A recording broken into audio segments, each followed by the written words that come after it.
Nos estúdios aqui da TV Cidade, no Ponto de Vista, por um motivo muito especial. Ele que já é autor de várias obras, né, e agora está lançando mais uma obra literária, um livro polêmico desde o título, Genocídio Educacional no Estado de São Paulo.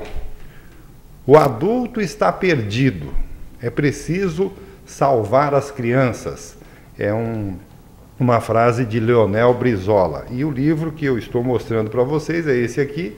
É um livro polêmico e ele vem para fazer o lançamento desse livro aqui no programa Ponto de Vista, né, e vai falar muito sobre a questão da situação da educação no Brasil, especialmente no estado de São Paulo, né. O professor Juvenal de Aguiar já esteve aqui, é diretor estadual da POSP e está lançando esse livro. Ele fala que se você quiser saber sobre educação de forma resumida, está nesse livro aqui, ó, O Genocídio Educacional no Estado de São Paulo. Lançamento do livro, eu agradeço a presença do professor Juvenal de Aguiar. Boa tarde, professor. Seja bem-vindo. Boa tarde, João Fabiano. Boa tarde, Andorinha. Boa tarde.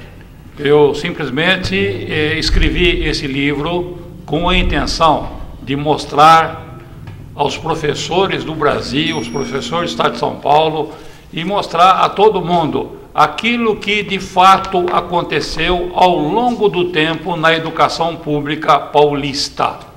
Infelizmente, a gente nota que, por que a palavra genocídio? Porque tudo de mal que fizeram na educação, eles tiraram a educação de altíssimo nível e deixaram na situação que ela se encontra hoje. E no decorrer desses últimos 50 anos, a gente nota que cada ano que passa, a escola pública estadual está pior. Está pior porque tiraram tudo do professor. Tiraram tudo de que maneira? Ele era um profissional altamente respeitável, e tudo que fizeram contra o professor, ele foi perdendo ao longo do tempo.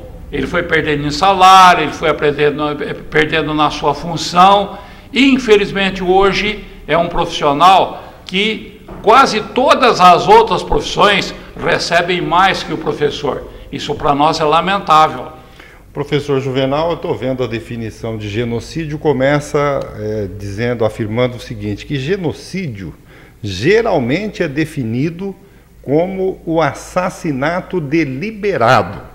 E o título do seu livro diz Genocídio Educacional no Estado de São Paulo. Foi um assassinato deliberado, professor? Sem dúvida nenhuma. Deliberado e contínuo. Deliberado e contínuo. Há quanto tempo? Olha bem, no mínimo em 50 anos. Veja, João Fabiano, o que aconteceu com a educação pública paulista. Se nós pegarmos aí alguns parâmetros e é necessário, por exemplo, 1978, vamos pegar por aí, que é o final do governo Paulo Egídio Martins, que vai iniciar o governo Maluf. Ou seja, daquele período até o início do governo Mário Covas, a perda salarial dos professores estava em torno de 250%. 250%. Ou seja, para que... E do Mário Covas para cá, a perda salarial está em 42%. Veja bem.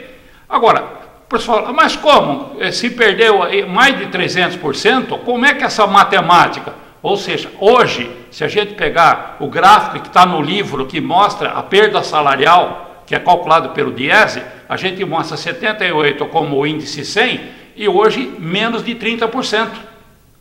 E para você pegar esse 30% e colocar novamente no patamar de 78, você tem que dar 300% de reajuste para chegar próximo do que era em 1978. Qual é o piso hoje e com esse acréscimo, com essa correção de 300%, chegaria a quanto o salário do professor? O piso hoje está em torno de próximo de 2.000. É 2.300, você desconta tudo, ele recebe 2.000. Chegaria se você der 300%, 6.000 e pouco. 6 a 7 mil. É 6 a 7 mil, que seria um salário razoável para quem tem um nível superior.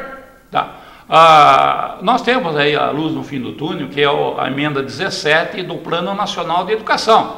que exatamente porque o professor fez a greve esse ano para tentar mostrar que é necessário a gente começar a recuperar essa perda. E o 75,33% também é um cálculo do Diese que poderia nos ajudar. Agora, continuando, como foi feito esse genocídio? O Andorinha, ele deve ter visto isso no decorrer da vida, Andorinha, e você também viu parte disso. Ou seja, todos os benefícios que o aluno na escola recebia, tá, através da transferência de algum benefício, saiu, infelizmente, do bolso do professor. Como é que nós podemos dizer isso com tanta certeza? Por causa da decadência salarial. Se você tinha um salário respeitável, lá nos anos 60, o salário do professor era igual ao do promotor público. E de lá para cá, o que está acontecendo? Cada ano que passa, ele ganha menos. Por quê? Tudo que aconteceu na escola pública saiu do bolso do professor. Vocês lembram da sopa escolar? Você lembra da sopa escolar? Tá. Quando acabaram a sopa escolar, foi a primeira greve que teve no estado de São Paulo. Em 1961, tá, os professores de São Paulo, porque deu a sopa escolar, tiraram a sopa escolar e colocaram a merenda. O que aconteceu? Diminuiu o salário do professor. E de lá para cá, tudo que beneficia o aluno sai do bolso do professor. Infelizmente, essa é a realidade. Vou dar mais um exemplo, o Andorinha. Quando houve o grande problema do êxodo rural, o que acontecia? Você criava mais escolas, vinham mais professores, em vez de você manter o salário do professor, você socializava o salário, diminui o salário de todo mundo, porque tinha mais escolas, o governo dizia que não tinha mais dinheiro, então ao invés de colocar mais dinheiro, ele simplesmente socializava. E assim veio sucessivamente. Vocês devem ter lembrado, no início dos anos 70, o Estado não resolveu dar 2 livros para os alunos? Lembra? O livro de matemática e português que era dado? O João não era nascido. Estava começando, estava engatinhando. O que aconteceu? Você deu os 2 livros, quer dizer, que era lobby das editoras, porque é bem claro, esse negócio de falar, o professor escreve muito no quadro e tal, então vão dar o livro. Ora, GT, escrever no quadro e fazer o aluno fazer cópia no caderno, faz parte da atividade pedagógica. Não, mas não vão dar o livro. Deu matemática e português, quem foi prejudicado? Tira salário do professor. Olha, gente, isso continuou. Em seguida não era 2 livros, eram todos os livros. Era desde educação artística, inglês, todos os livros. E aí a pancada foi maior ainda onde? No salário do professor. E aí vieram todas as outras colocações dentro da escola. Quem paga o pato infelizmente, é o nosso professor. Ou seja, é o profissional que foi o mais prejudicado que nós temos no estado de São Paulo. De tal maneira que ganhava igual o promotor público, hoje ganha menos de R$2.000. Nós temos o pessoal da categoria O, e eu tenho a impressão que o André aí, embora é concursado, etc., tá para assumir, nós temos gente da categoria A que ganha menos de R$1.000 por mês. Essa é a educação pública paulista. E o que acontece? Qual aluno que na sã consciência vai querer assumir uma profissão dessa no futuro? Aí falta professor. Agora, professor, o senhor fala da questão da redução salarial que vem ocorrendo há 50 anos, né? Sacrificando sempre a remuneração do professor. E os aposentados? Qual é a situação dos professores aposentados? É igual, é pior ou é melhor do que os professores que estão na ativa? E, infelizmente, a situação do professor aposentado é muito pior. Põe pior nisso, tá? Porque, infelizmente, desde que o Fernando Henrique Cardoso chamou todo aposentado de vagabundo, parece que quiseram pegar os aposentados para Cristo. E aí, o professor aposentado, infelizmente, ele foi pego de uma maneira dramática. Além de ele ter todas as perdas do professor da ativa, olha bem o que fizeram com o professor aposentado. Primeiro, do governo Serra, eles inventaram uma lei que o professor estava na última referência. Vou dar um exemplo, eu mesmo, eu estava na última referência. A gente tinha 10 referências. Você entrava na referência X, você era promovido durante a carreira e para 10 níveis. O que fez o Serra? Ele tirou todos esses níveis, deixou a gente no início da carreira. Os aposentados vieram para o início da carreira. Isso é inconstitucional, tá? Por isso tem uma série de ações rodando por aí, porque não pode. Isso é totalmente inadmissível. E o professor aposentado perdeu e perdeu muito. Além disso, o Covas, veja bem, o Covas, quando ele chegou, ele resolveu fazer uma reorganização, tudo para poder economizar em cima da educação. Ele pegou a aula do professor, que era de 50 minutos, tá? E ele mandou pegar a quantidade de aulas que ele tinha na sua aposentadoria, multiplicar por 50 minutos e dividir por 60 minutos. Aí todo mundo teve um prejuízo, o aposentado um prejuízo de em torno de 20%. Aí ele começou, deu um tal de um prêmio chamado GTE para o pessoal da ativa e não deu para o aposentado. Deu uma gratificação chamada GAN para o pessoal da ativa e não deu para o aposentado. Aí, infelizmente, aí ele inventou a política meritória. Então, no final do ano, o professor pode ter um salário a mais, dependendo a avaliação da sua escola. O professor aposentado não recebe. Aí, tudo isso, o professor aposentado hoje, que no momento que ele precisa de mais dinheiro, porque sabe que a velhice é uma situação muito complicada, existem remédios caríssimos, e infelizmente o professor aposentado é o que tem os dos seus maiores problemas. E tudo isso está documentado e não tem como o governo ou alguma autoridade falar, não, isso é mentira. Não, porque está aí, está marcado no livrinho, item por item, a lei que produziu isso, está tudo. Quem quiser ler o livro é só pegar e ver as palavras. Professor, antes do início aqui do programa, o senhor falava uma curiosidade a respeito do chupim. E havia essa história, a professora ganhava tão bem assim que os rapazes procuravam professora para casamento, era assim? E tinha, qual a relação com o chupim, professor? Sem dúvida nenhuma. Quem está nos ouvindo e vendo agora, pegue o dicionário, dá uma olhada no que significa chupim com CH, tá? Vai ver que o chupim está definido aí como marido de professora.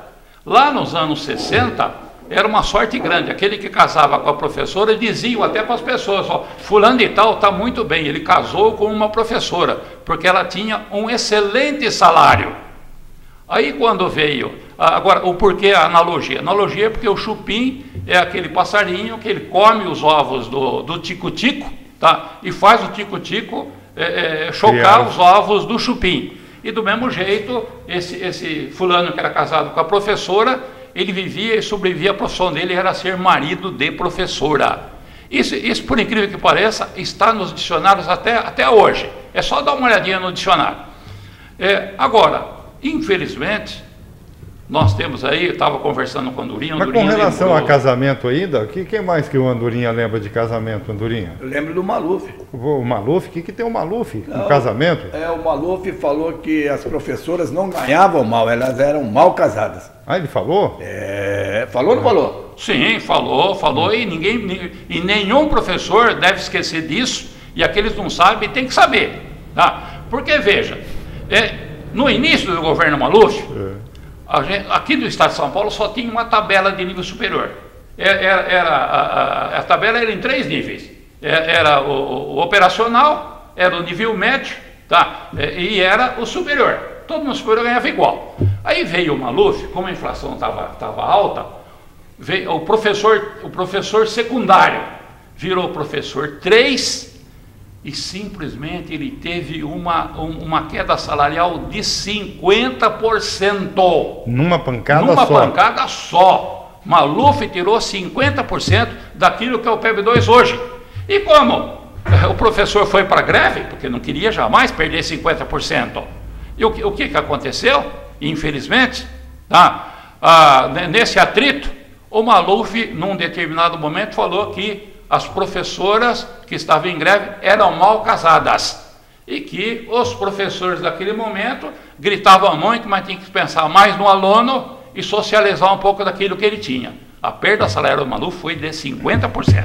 Infelizmente, os outros governadores vieram fazendo a mesma coisa, exceto o governo Montoro.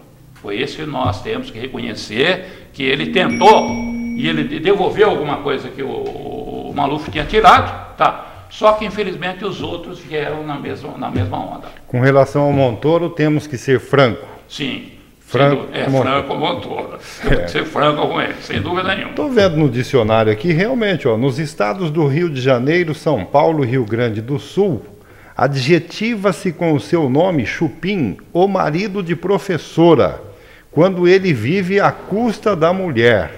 Aí, Andorinha, tá no dicionário, cara. Puxa vida, hoje ele tá lascado, hein? Chupim tá vazando, hein? Chupim, assim, ó, bem te vi. E vazou. Bem te vi? Essa é uma realidade. Professor, mas qual é a mensagem principal do seu livro? Genocídio, eu acho que é uma palavra muito forte.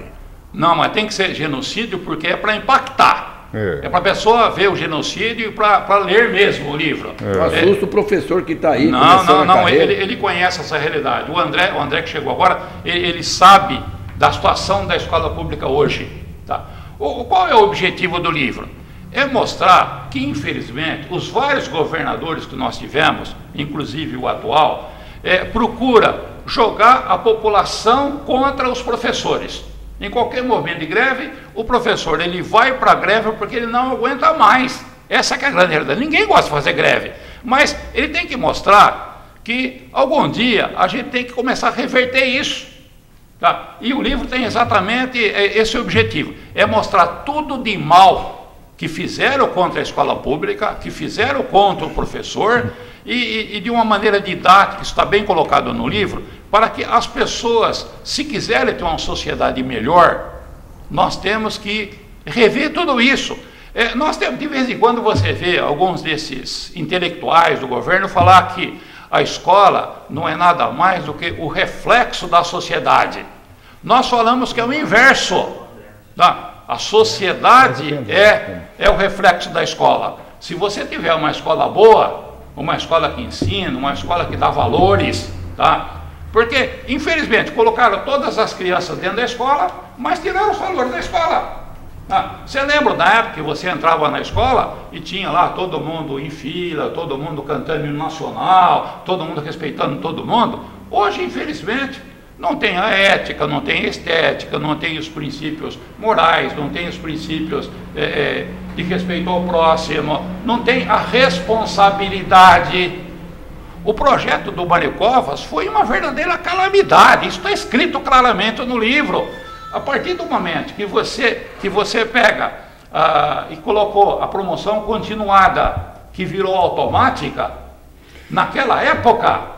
É verdade, professor, porque eu quando fui aluno, né, quando estudante, me lembro que a gente levava assim meio na flauta, que toda criança é assim mesmo, é próprio da criança, né, do adolescente, mas quando chegava a semana de prova, nossa, a gente se via doido, se debruçava nos livros, nos cadernos, reunia grupo para estudar, porque mesmo que a gente não prestasse muita atenção na aula, né, mas a prova era uma exigência que depois nós seríamos cobrados dos pais, né, que exigiam notas boas para ser aprovado, né, então havia essa preocupação. Hoje tirou essa preocupação do aluno, então ele pode levar na flauta o tempo inteiro, porque ele sabe que tem a progressão, ele vai ter aprovação automática. Olha, infelizmente, essa consciência acabou sendo de todo mundo, tá? Porque lá, aqueles que eram alunos lá na época do Covas, são os pais de hoje. Se aquela escola do Covas, ele mostrou isso para eles, tirou toda a responsabilidade deles. Você tem uma ideia, ainda no início do governo Covas, tá? Em meados do governo Covas, que ele foi o governo por 2 mandatos, o que aconteceu no segundo mandato? Teve um ano que os alunos, tinha alunos com 10 reprovação. Eles inventaram um trabalho sobre fotografia. O aluno que fizesse trabalho de fotografia estava aprovado em todas as disciplinas. E a partir daí começou a tirar, inclusive, essa preocupação na recuperação do aluno e começou a promoção automática mesmo. E, consequentemente, o aluno de hoje, por mais que o governo está falando, não, nós vamos dividir em 3 ciclos, nós vamos rever isso, nós vamos etc, mas continua o mesmo processo. O aluno continua sendo empurrado. Quando ele chega na universidade, a maior parte, além de não saber ler direito, não sabe fazer análise de um texto. Essa é a escola que nós temos. E nós não podemos aceitar isso. Nós queremos uma escola que que ela seja qualitativa, que ela seja competente, que respeite o professor e que essa escola possa influenciar na melhoria da sociedade.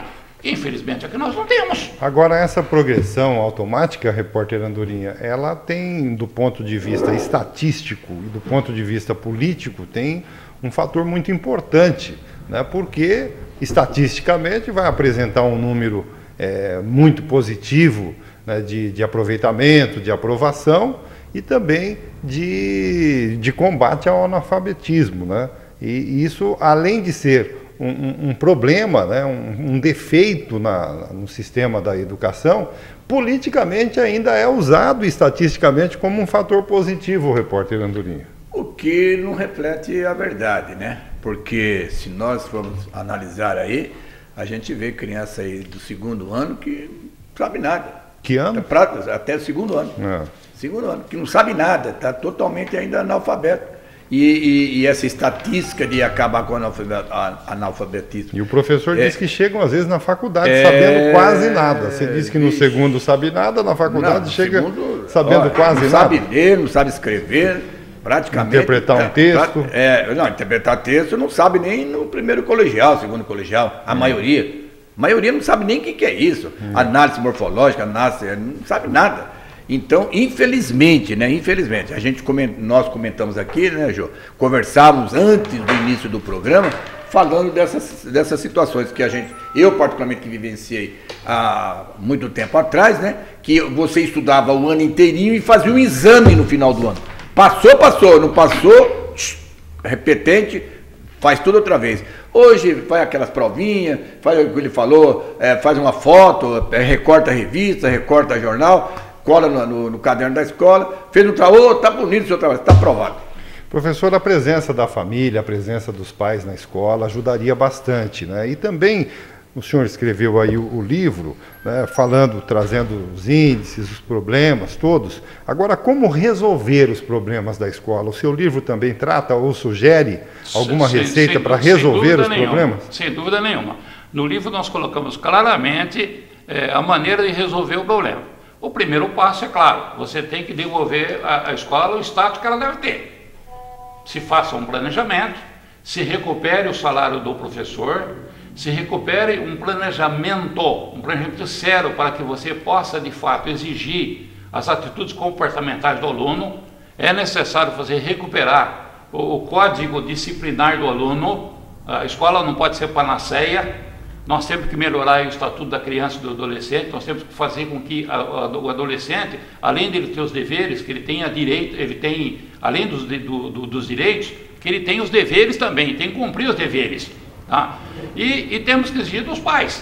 A família, não adianta a gente falar que a família hoje está desorganizada, sabe? Mas sempre o menor vai ter um responsável por ele. Tá? Nós temos que fazer com que essas pessoas se preocupem com essa prole. E que esses alunos possam, de fato, atingir a responsabilidade e fazer o seu trabalho como devem. E não simplesmente na escola ficar essa total impunidade existente, que hoje, para você ter uma ideia, vamos pensar um pouquinho no passado também. Quando eu era diretor de escola, eu chamava o pai de um aluno para nos ajudar nos estudos comportamentais da criança. O pai e a mãe vinha, pedia, ouvia toda a argumentação, às vezes ainda dá nos petelecos do filho porque ele não se comportava dentro da escola. Hoje, se o diretor ou o professor chama o pai briga com o aluno, com o professor, briga com o diretor da escola, que ele não tem nada com a educação. E a educação tem que ser de casa. Tá? E eu digo mais, se a escola continuar do jeito que está, se a gente não entrar firmemente, melhorar o salário do professor, fazer um projeto pedagógico decente, recuperar essas crianças de uma maneira, até reprovando se for o caso, mas de uma maneira coerente, o que vai acontecer no futuro? Essas crianças muitas delas estarão nos presídios, porque atualmente o crime organizado dá mais. Então muita gente tem os olhos do crime organizado, ao invés de ter na decência, está com os olhos no crime organizado. E para nós isso é muito ruim, E nós, quem lê o livro, por favor, mostre que lá, inclusive eu coloquei, para se não me engano, 10 itens que tem que ser feito para que a escola possa melhorar, a recuperação dessa escola. Tá? Algumas mensagens aqui, professor. Olha, parabéns ao ponto de vista, ao professor Juvenal, por dar importantes informações e que poucos fazem essa reflexão das perdas salariais com a pseudo-melhora do ensino. Quando e onde vai lançar o livro? Quero comprar. Abraços, parabéns, Mary. E ela diz também, verdade, professora tinha fila de pretendentes. Hoje, se for professora do magistério, os cupins correm. Os cupins não, os chupins. É vero. Boas lembranças. Mary Profeta quer comprar o livro e o lançamento. Bom, já fez o lançamento aqui na imprensa. Haverá também algum lançamento em alguma livraria especial aqui em Marília? Olha, nós não estamos ainda pensando no lançamento numa livraria. Esse livro estará disponível, acredito, lá no Milani, vai estar disponível lá no shopping, Shopping Marília. Esse livro vai estar numa série de sites, tá? Inclusive na Livraria Cultura, e nós vamos devagarinho colocando em outros setores. Nós temos aí mais ou menos 30 sites em que é só colocar lá na internet que o livro vai aparecer. Tá? Agora, infelizmente, a realidade educacional no estado de São Paulo é muito séria. O que nós estamos falando aqui poderia estender um debate de horas e mais horas, vários debates, porque, infelizmente, ninguém se preocupa com a escola, e a escola tem que ser o principal setor da preocupação. Lá entre os gregos diziam, quando se conquista um determinado povo, a primeira coisa que tem que fazer é destruir o sistema educacional, porque tirando a escola você tira toda a cultura, você tira o conhecimento e você acaba com aquele povo. E o que fizeram conosco foi paulatinamente, tentaram transferir aquilo que era da escola para a iniciativa privada, e consequentemente a escola está cada vez pior. E o inverso para a reconstrução, né? O que fez o Japão, o que fez a Alemanha. Sem dúvida nenhuma. Tá. Tem mensagem aí, André? Deixa eu ler aqui do Dr. Tomate. Boa tarde, amigo. Antes, o aluno de escola pública só passava se realmente estudava. Hoje, é o aluno da escola particular que deve estudar para passar, pois na pública pouco importa. E assim se constrói um país de tolos. Obrigado, doutor Tomate. Um abraço. Olha, não há dúvida nenhuma, eu concordo totalmente. Nós temos que repensar essa escola que nós temos que dar valor ao diretor da escola e a todos os professores, nós temos que mostrar, recuperar toda a competência do professor, fazer com que ele possa ter atitudes dentro da sala de aula, atitudes coerentes, e a gente tem que recuperar tudo isso. Porque no mundo desenvolvido você tem uma jornada de trabalho de 20 horas com o professor com o aluno, e 20 horas ele fica fazendo as suas horas de atividade, recuperando o aluno, e hoje o professor aqui é uma máquina da aula. Quem é que nunca viu aí um texto aí na Folha de São Paulo, no Estadão? O professor de Nova York, ele chega a ganhar 10 vezes mais do que o professor do Estado de São Paulo. É por isso que eles estão muito à nossa frente, enquanto a gente dá um passo, eles dão 10. O André já está falando bem o inglês, viu? Sem dúvida. Mas ele já está falando bem o inglês. O professor de Nova York ganha 10 vezes mais, o André já está... já está pensando em caminhar para lá, porque a realidade é essa. Se você vê o professor europeu, tá? Tem uma professora da Finlândia que de vez em quando vem aqui, ela mostra que lá, prioritariamente, a principal profissão é de professor, tá? Os principais alunos da universidade querem ser professor, tá? Infelizmente aqui no nosso país não é assim. E olha, Andorinha, que lá nos Estados Unidos o professor de lá é péssimo em português, viu? Salvo algumas exceções. Né? Em português eles não são muito bons não, viu, Andorinha? Professor, e aqui no Brasil, o senhor chega a falar em regime quase de escravidão em relação a essa carga horária, se quiser ganhar um pouquinho mais? Rapaz, isso para nós é a pior barbaridade que eu vi enquanto educador dentro do sistema paulista. Veja bem, quando começou a faltar professor, e está faltando professor, falta professor de química, de matemática, de física e etc., principalmente da matéria exática, e às vezes de história, geografia também. O que o governador fez? Tá? O que eles fizeram, o secretário de Educação fez? Bom, vão deixar com que os professores possam ter uma outra jornada de trabalho. E aí, quando o professor está com o seu filho na universidade, que ele precisa de mais dinheiro, tá? E não dá dano para ele pagar as contas, então ele acaba assumindo uma outra função, que é a função da categoria O, e ele acaba trabalhando 65 horas por semana. 65 horas por semana é jornada de trabalho escravo. E qual é a qualidade da aula desse professor que dá 65 aulas por semana? Isso é totalmente inadmissível. O Estado de São Paulo é assim. E às vezes em mais de uma cidade, né? Eu conheço, tenho amigos que lecionam em Marília, Garça, Galha, eles onde tem alguma oferta, eles estão lá pegando, porque não tem, e ficam nesse trânsito também, complicado, né, agora, professor? Sim, o pior de tudo, que dá 65 aulas, e normalmente as pessoas mais idosas estão fazendo isso, e eles entram, começam a trabalhar e tiram licença médica. Porque não aguenta também. Não aguenta trabalhar, não tem como, além da qualidade da aula. Né? E tudo que vocês estão falando é verdade, tudo vai piorando. Agora, gente, não podemos mais deixar a escola pública do jeito que está. Então eu peço aos colegas e a população de modo geral, peguem o livrinho, leiam o livrinho, vejam onde ele está. Tá? Lá na POS também está à venda. Não custa, aqui na POS nós vamos vender por R$15. Tá? Claro que eu vou pedir aí para o Milani e para vender em torno de 20, porque eles têm que ganhar um pouquinho também, lá na livraria lá do Shopping Marília. Lê o livrinho, aqui está de uma maneira bastante didática de como tudo isso foi produzido. Aquela bela escola que nós tivemos no passado e a escola que nós temos hoje, como já os comentaristas, os comentários que vieram, infelizmente a escola que nós temos hoje é desse jeito. E lá no passado a gente sabia que primeiro era a escola pública, o aluno que não era aprovado na escola pública, ele passava para particular. Passei aprovado na particular e depois tentava voltar para a escola pública.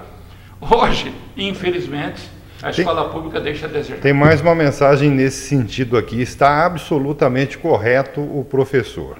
Acabaram com a escola e hoje estamos nessa crise ética, moral, educacional e cultural, prevalecendo o crime e o jeitinho, seu precursor.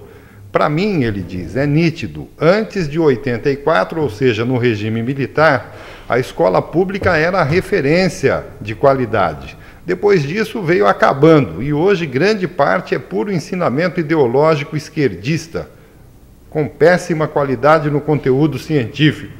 Essa finalização do nosso telespectador aqui, professor.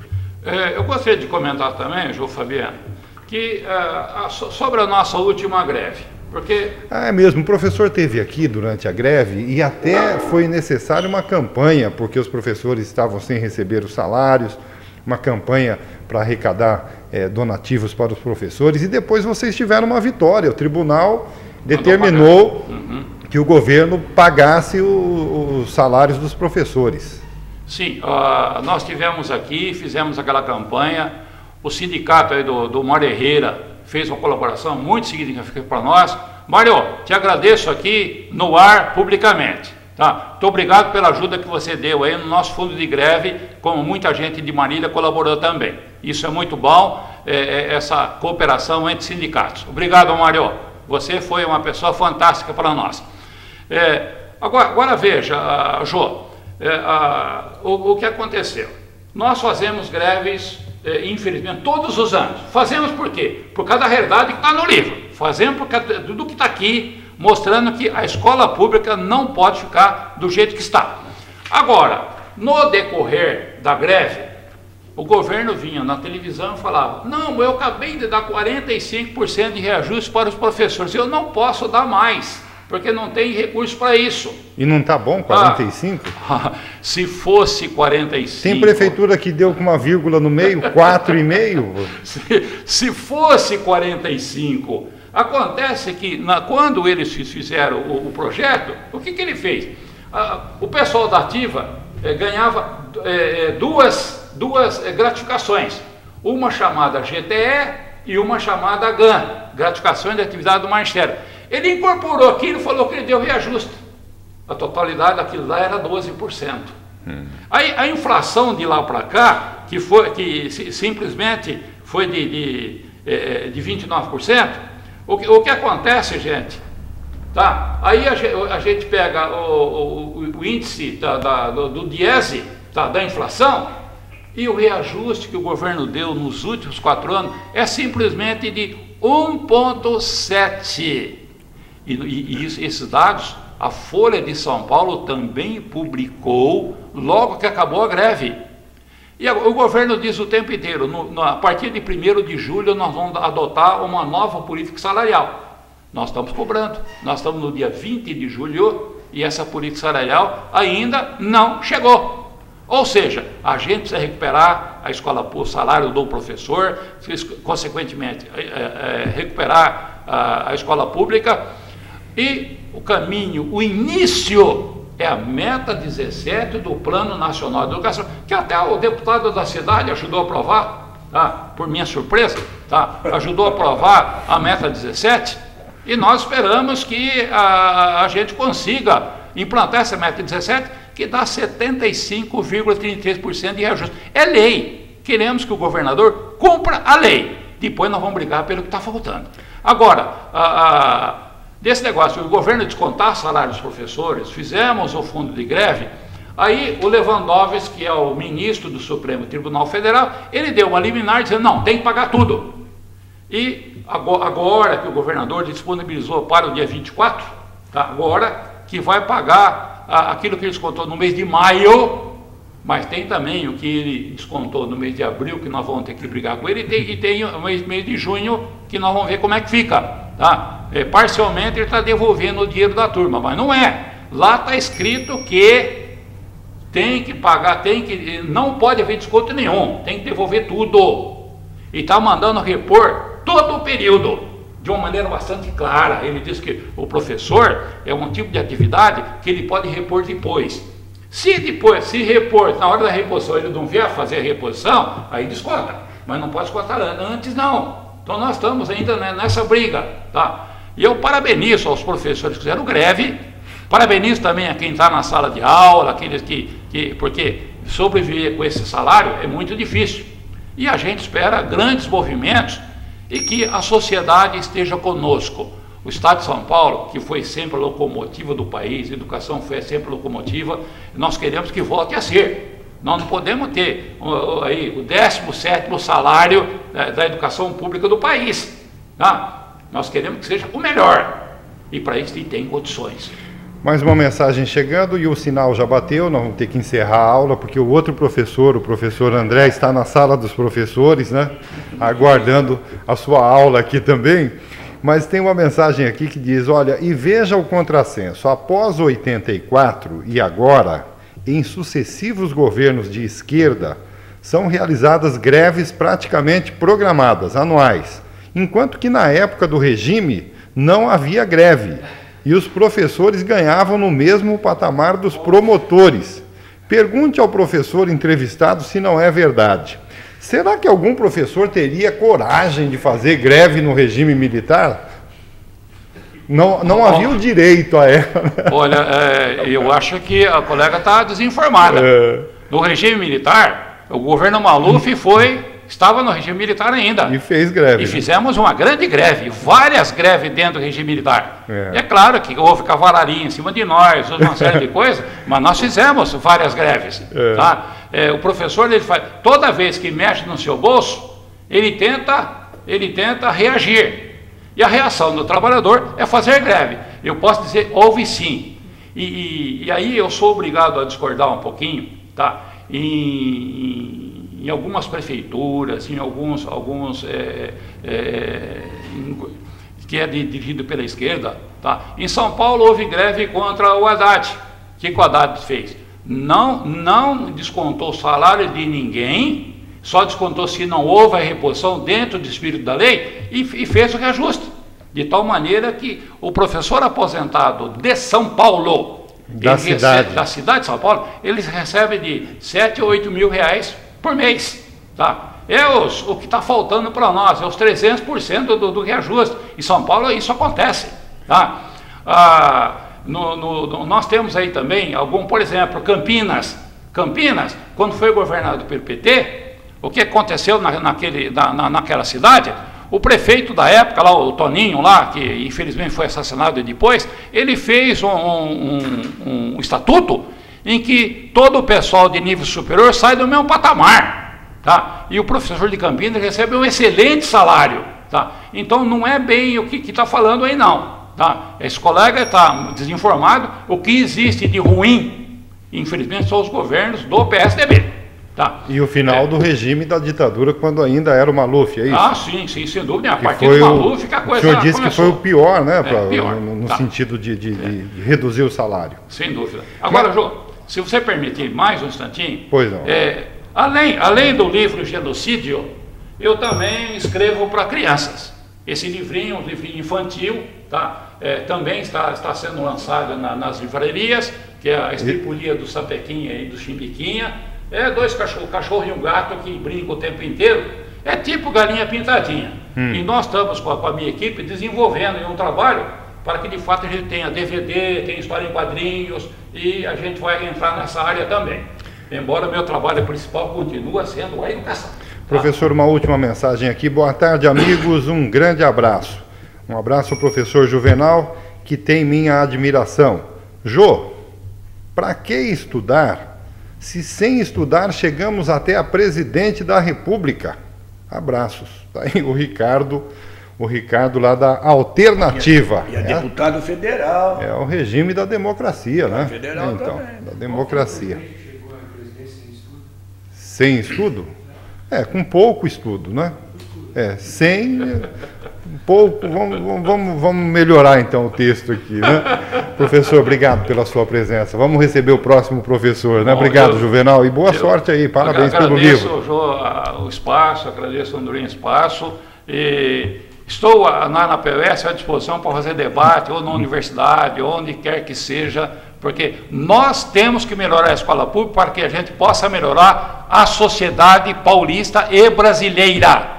Sem escola, nós vamos cada vez pior. Podemos ter certeza disso. O crescimento da violência será cada vez mais geométrico, porque é só a escola pública com novos valores é que nós podemos resolver o problema da nossa periferia e nós construirmos uma sociedade melhor. Obrigado a todos os nossos telespectadores. Obrigado.